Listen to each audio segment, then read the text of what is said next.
This is a story of how narcissism at workplace changed the entire perspective of a young girl in her corporate career. Her name, using a pseudonym here, Riya. What did Riya encounter at her workplace? Did she manage to survive? What were her lifelong learnings which left a big scar in her mind? How narcissism impacted her mentally? This is her story. So this young girl, Riya, recently joined her dream organization, and just like every new employee joining an organization, she had this fire in her eyes, she had this gratitude in her heart, and of course she was smart, she was hardworking, she was the kind of employee who believed that good work spoke for itself. But what happened in the next 3 months that completely changed her belief system? What happened that completely changed her as a person, as a professional, and her outlook towards her workplace, including that of her current workplace and any other organization that she would work for later ahead in her career? So a couple of months after joining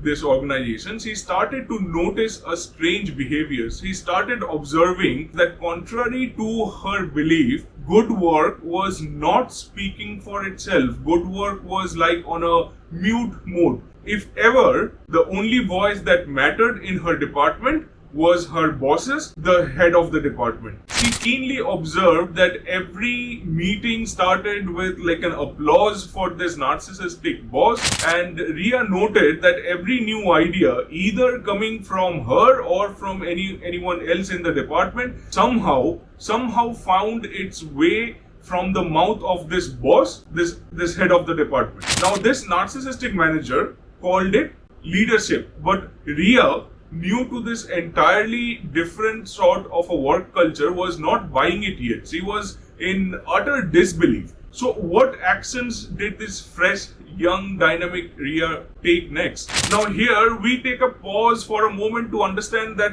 not all leaders are narcissistic by nature. And the leaders who are narcissistic by nature may not be actively pursuing narcissism.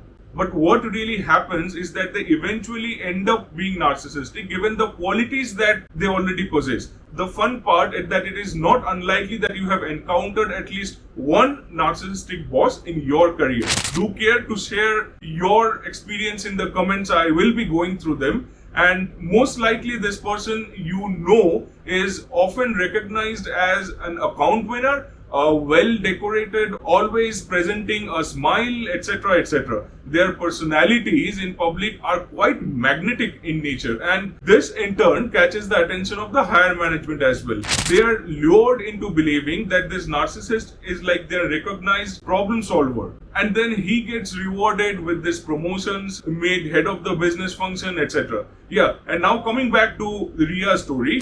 Meanwhile, Riya thought that it was she who might not be able to understand the tricks of the trade in corporate. She thought maybe she was overreacting, so she tried to further adapt. She tried her best to align with this narcissistic boss. She tried her best to win over his trust. Being not so experienced in her corporate world, she thought maybe this is how the corporate world operates. However, even this attempt and this entire scenario went for a toss through the next set of events that followed. So what happened next? Now, before we proceed, it is important to note that narcissistic managers usually operate well undercover. And what I mean by that is that these managers are not really recognized as narcissistic by people above them in the hierarchy, but rather by people who work alongside these narcissistic bosses, and especially the ones who work below them in the hierarchy. Now, coming back to Riya's case, the compliments she used to receive now started turning into comparisons with other employees in the department. Statements like, "You should learn from me, Riya. I have been doing this for 20 years. Or statements like, "You are lucky that you are working under someone like me," started to crop up. While these at the surface felt like mentoring, but really each of these sugar-coated statements left bruises in Riya's mind. And that started to change something in her. So one evening, after a particularly draining day, Riya was sitting at her desk. It was already late in the evening, long after everyone had left for the day. The entire office floor was pretty much empty. And from somewhere, her coworker Alex walks in. Now, Alex, working closely with Riya's department, was well aware of what Riya was experiencing.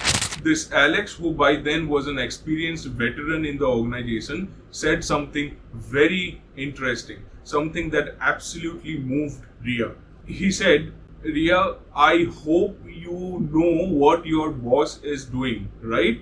And then he went ahead to explain himself further that your narcissistic boss is feeding off your energy, your constant need to seek his validation and approvals. That's what narcissists do.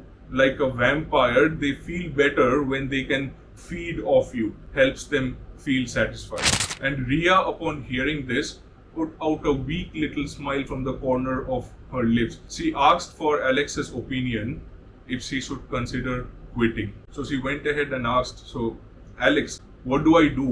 Should I resign?" So what do you think Alex, this experienced employee, could have responded here? Before continuing with Alex's response, it is important to note that narcissists thrive on control. Not love, not respect, but control. The moment you stop feeding that need, they start to lose power. And the moment you take the narcissistic person out of the equation, things starts to tilt back towards you. Do evaluate the resources you need to function in your department or organization. Maybe the only time you need to reach out to your narcissistic boss is just for an approval over email or a review meeting or two. And that might be just 5% of the overall process. The rest of the resources are already available with you for you to deliver a great outcome. So only give this person a very tiny bit of access, only to the required amount. If you have figured out that your boss is a narcissist, it is better that you avoid any social connection, coffee meetings, Friday night parties if possible, and especially sharing your personal details. So back to Alex, and Alex responded to Riya on these same lines. Alex said, "Maybe not yet, Riya. Maybe first stop giving him the power to define your worth." This very line stayed with Riya. Stop giving him the power. The next week, Riya changed something small but very powerful in her work attitude.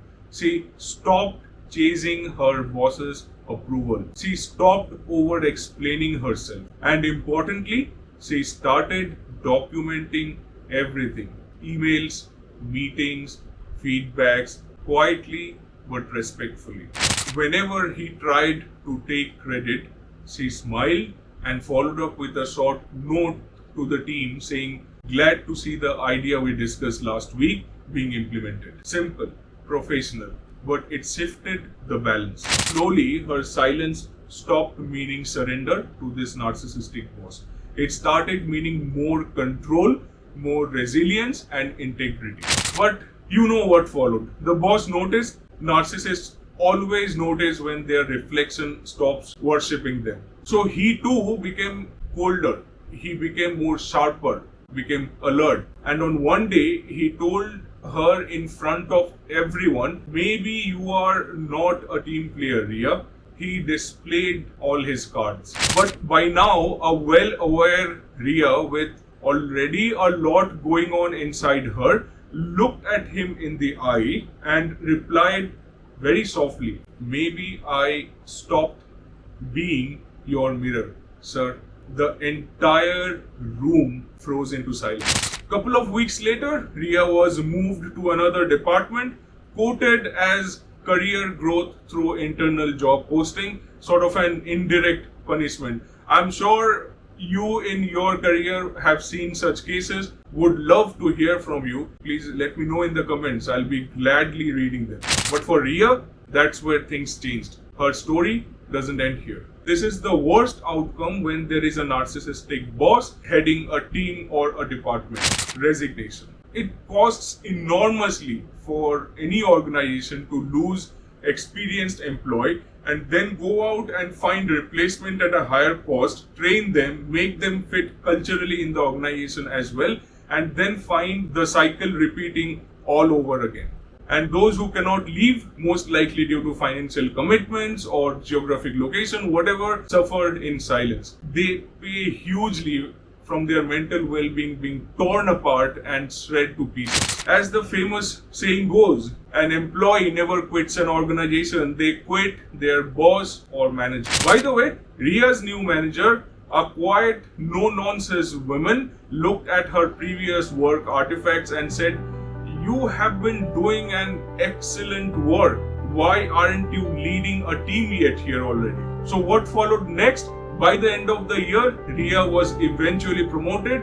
What about the narcissistic boss? Well, he eventually left the organization for good, chasing another reflection somewhere, maybe, God knows. So where are we with all this? As you see, Riya did not fight back with anger or rebellion. She fought back with clarity, because sometimes the most powerful form of resistance is to stop dancing for someone else's applause or validation. See, you can't change a narcissist. It's an almost impossible thing.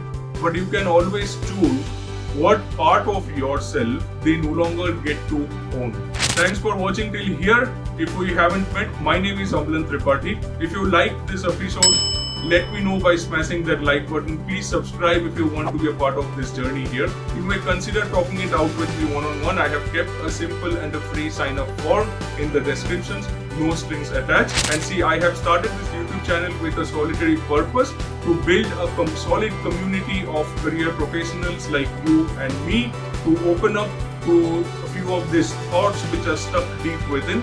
And sometimes having someone to just listen to and add an alternative perspective, makes all the difference. Narcissistic bosses are masters at bullying in corporate, literally destroying careers and uprooting confidence of employees. I have talked about it here, and I'll see you there.